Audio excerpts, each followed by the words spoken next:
L'objectif de la table ronde de ce matin, c'était de créer un échange entre des professionnels, issus du chinois ou pas, et les étudiants. C'est une ouverture, un partage auprès des jeunes, témoigner de ce que nous avons vécu pour leur redonner ce que nous pensons être utile.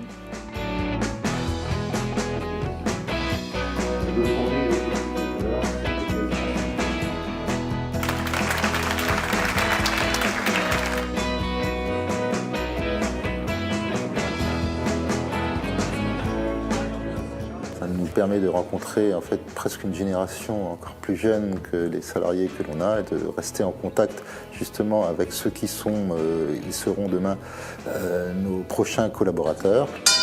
Il y en a un certain nombre qui ont effectivement tapé dans l'œil par leur capacité à s'exprimer, par la détermination dont ils ont fait part au regard des orientations professionnelles qu'ils souhaitaient prendre. Quand le professionnel nous expliquait ses parcours, ses histoires, et nous, de notre côté, ça nous permet de nous convaincre et de rassurer dans nos choix.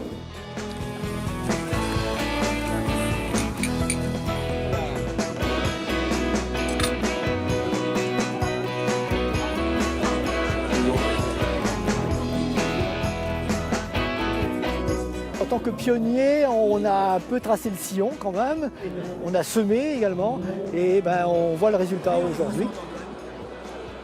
On s'aperçoit que, vu le nombre de participants aujourd'hui, il y a encore l'esprit chinois chez les anciens.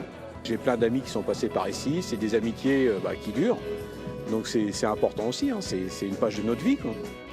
Moi je suis de la promo 89, on a tous pris 30 ans avec moins de cheveux ou en tout cas beaucoup plus blancs.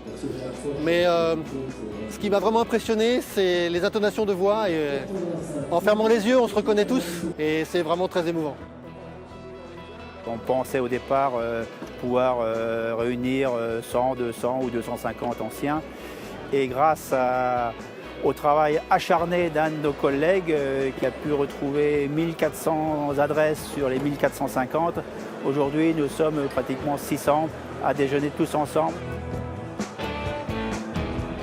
C'est à la fois de la fierté, une fierté professionnelle d'avoir ces anciens qui sont là, qui ont réussi leur vie professionnelle. Et puis en même temps, on se sent un devoir, on se sent le devoir de continuer à faire ce que d'autres ont fait avant nous et à continuer à former des jeunes, à leur fournir une formation qui soit la plus appropriée possible aux évolutions de ce métier, aux évolutions des agroéquipements, pour que dans 50 ans à nouveau, des jeunes se regroupent ici avec plaisir pour fêter peut-être le 100e anniversaire du BTS.